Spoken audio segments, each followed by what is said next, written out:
Hello बच्चों, स्वागत है आपका हमारे YouTube चैनल के ऊपर। फिर से आज हम पढ़ने वाले metallurgy. Very very simple topic है। तो ऑर्गेनिक केमिस्ट्री के अंदर इसको 10th क्लास वाले बहुत डिफिकल्ट समझते हैं। इसके अंदर है कुछ भी नहीं है। तो मेटलर्जी में क्या है? मेटल्स निकालना है। मेटल्स निकालना है किससे? ओर से। अब ओर क्या होता है?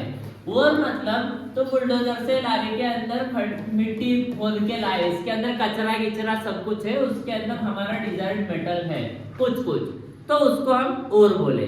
तो ये ओर जो है ये ऐसा है, इसको हम क्या करते हैं? कॉन्सेंट्रेशन करते हैं। कॉन्सेंट्रेशन मतलब ये अंग्रेज लोग अंग्रेजी छोड़ के दिमाग खराब करके गए। इसके अंदर है कुछ भी नहीं।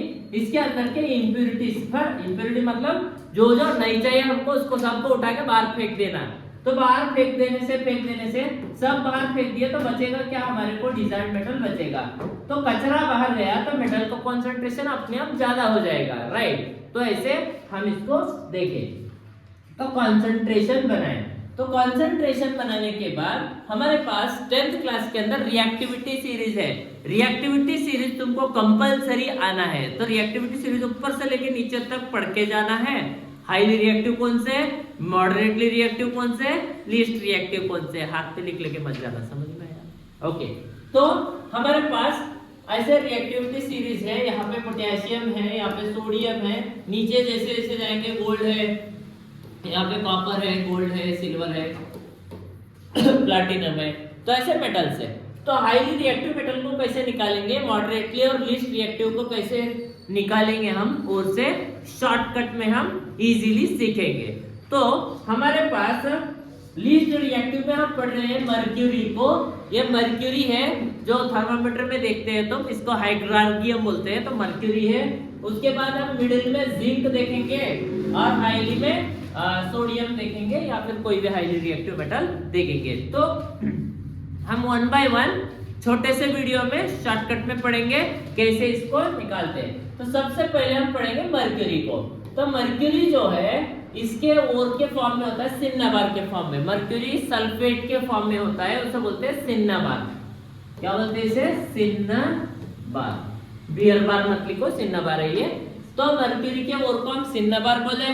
तो इसको करना कुछ भी नहीं है। ये मर्क्यूरी का ओर है सल्फेट, मर्क्यूरिक सल्फेट। इसको क्या करो, ऑक्सीजन के अंदर डाल के आग लगाओ तो ये सल्फर जो है उधर बाहर जाएगा, सल्फर डाइऑक्साइड बनके, और यहाँ पे बनेगा मर्क्यूरिक ऑक्साइड।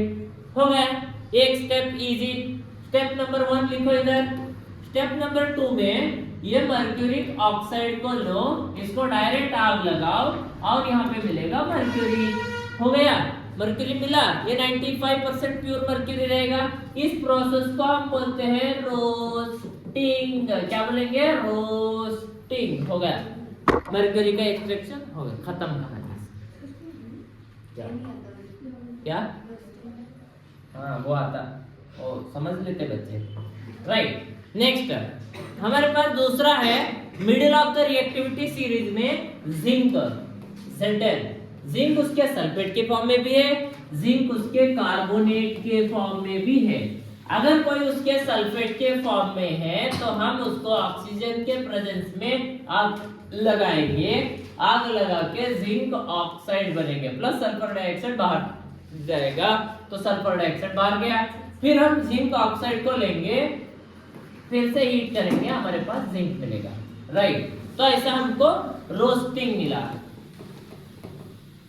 रोस्टिंग में ऐसे किए हम, राइट। नेक्स्ट हमारे पास है कार्बोनेट के फॉर्म में। अगर कार्बोनेट के फॉर्म में है तो हम इसको डायरेक्ट आग लगाएंगे। इसको अगर तुम आग लगाओगे तो ऐसे देखेंगे हम, ZnCO3 है। इसको जब भी तुम बर्न करोगे ये zinc oxide plus carbon dioxide बनाएगा। ये ZnCO3 को ऐसा हीट किए तो ये zinc oxide and carbon dioxide बनाएगा। तो यहाँ पे हम क्या करते हैं, इस जिंक ऑक्साइड को तो 8th क्लास में कंबशन, वो कौन से चैप्टर में कंबशन एंड फ्लेम था, कौन सा चैप्टर था? Coal and petroleum. Coal and petroleum में तुम कोक के बारे में पढ़े थे। Coke is used in the extraction of metal. तो यहाँ पे उस कोक को यूज करते हैं। ये जिंक ऑक्साइड को, ये जिंक ऑक्साइड जो था इसके अंदर कोक डालते, कोला डालो, इसके अंदर कोक डालने से हमारे पास कार्बन मोनोऑक्साइड आएगा। ये कार्बन ये ऑक्सीजन भाग जाएंगे, यहाँ पे बचेगा जिंक। तो यहाँ पे बचा जिंक। तो ऐसे हम ये लेते हैं इस प्रोसेस को, अगर कार्बन डाल के रिड्यूस करके हम इसको क्या कार्बन डाल के रिड्यूस कर रहे हैं, इस प्रोसेस को बोलते हैं कैल्सिनेशन। क्या बोलते हैं? कैल्सिनेशन। पहले वाले प्रोसेस को बोले थे रोस्टिंग, इसको बोले कैल्सिनेशन। टेंशन नहीं लेने का, सिंपल पढ़ने का, सिंपल खुश रहने का। समझ में आया? लास्ट प्रोसेस में हाईली रिएक्टिव मेटल्स जो है उनके मोल्टन स्टेट में निकालते हैं। मोल्टन मतलब पिघला के, पिघले हुए लिक्विड फॉर्म में। उसके लिए हमको चाहिए 2 रॉड, एक है पॉजिटिव, एक है नेगेटिव। पॉजिटिव है एनोड, नेगेटिव है कैथोड। ये पॉजिटिव है, इसको ऐसा करो, ये बनेगा एनोड लिखो, ये नेगेटिव को कैथोड बोल के याद रख लो, उल्टा उल्टा मत करो। समझ में आया? तो अगर समझ लो, इसको इलेक्ट्रो प्यूरिफिकेशन करने के लिए भी यूज किया जाता है इस मेथड को। कोई भी मेटल ले लो तुम, कोई भी मेटल को अगर निकालना है उसके मोल्टन स्टेट के अंदर, तो सिंपल फॉर्म क्या है? बहुत सारे मेथड्स हैं, हम कैडमियम का रॉड, ग्राफाइट का रॉड अलग अलग पढ़ाते हैं। हम सिंपल वे में अगर पढ़ना है तो ये ओर का रॉड है, ओर है इसके अंदर, ओर है, इंप्योरिटी है, डिजायर्ड मेटल भी है, ओर भी है, और हमारा डिजायर्ड मेटल भी है, हाईली रिएक्टिव मेटल है, समझ लेंगे। ठीक है, ये प्यूरेस्ट मेटल का रॉड है ऐसा, और इसके अंदर एक लिक्विड है, जो मेटल हम निकाल रहे हैं उसका ही सल्फेट है वो। समझ लो कॉपर है, ये कॉपर का ओर है, ये कॉपर का प्योर रॉड है, ये कॉपर का प्योर रॉड है, और इसके अंदर कॉपर सल्फेट है, ऐसा समझ लो। कोई मेटल है, उसका प्योर रॉड, उसका ये प्योर रॉड है, उसका ओर है, उसका सल्फेट है अंदर, राइट? तो ऐसे ये लेंगे, इसको बैटरी लेकर टीसी बोल के करंट मारेंगे। जब भी करंट मारेंगे इसके अंदर का मेटल जो है मेल्ट होगा, मेल्ट होके इस प्योर रॉड के ऊपर आकर जमा होगा। तो जैसे जैसे ये मेटल आके इसके ऊपर जमा हो गया, जमा होने के बाद प्योरेस्ट मेटल इसके ऊपर आ जाएगा, ये मोटा हो जाएगा, पतला हो जाएगा, इम्प्योरिटी यहाँ पे गिर जाएगा नीचे। इसे बोलते हैं एनोड मड, एनोड मड बोलते हैं। तो ऐसे हम प्यूरिफाई करते हैं, एक्सट्रैक्ट करते हैं हाईली रिएक्टिव मेटल्स को। तो हाईली, लीस्ट और मॉडरेटली रिएक्टिव मेटल्स को 1 by 1 कैल्सिनेशन और रोस्टिंग से निकालते हैं, और हाईली रिएक्टिव को हम नहीं निकाल सकते। इसके लिए इलेक्ट्रोलाइटिक रिफाइनिंग का मेथड हमको यूज करना पड़ता।